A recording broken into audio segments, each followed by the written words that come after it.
آپ صلی اللہ علیہ وآلہ وسلم ایک بار حضرت عائشہ رضی اللہ تعالی عنہا کے پاس بیٹھے ہوئے تھے تو آپ صلی اللہ علیہ وآلہ وسلم نے ارشاد فرمایا کہ عائشہ، اگر کسی شخص کا حساب شروع ہو گیا تو وہ پکڑا جائے گا۔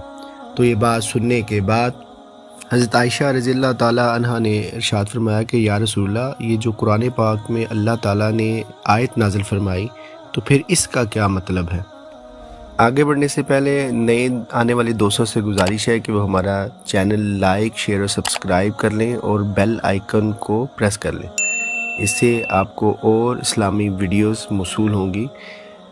حضرت عائشہ رضی اللہ تعالیٰ عنہ نے ارشاد فرمایا کہ یا رسول اللہ، قرآن پاک میں یہ جو آیت نازل فرمائی گئی فَسَوْفَ يُحَاسِبُ حِسَابًا يَسِيرًا، کہ ان کا حساب بالکل آسان لیا جائے گا، تو یہ کون لوگ ہوں گے؟ تو آپ صلی اللہ علیہ وسلم نے ارشاد فرمایا کہ عائشہ، اگر کسی کے اعمال کا حساب شروع ہو گیا تو وہ پکڑا جائے گا، وہ بالکل بھی نہیں بچ سکتا۔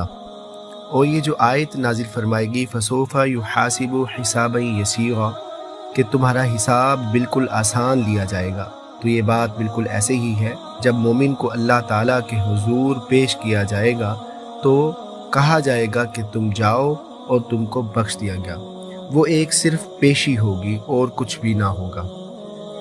یعنی اللہ تعالیٰ نے مومنین کے لیے ہر مرحلے کو آسان فرما دیا۔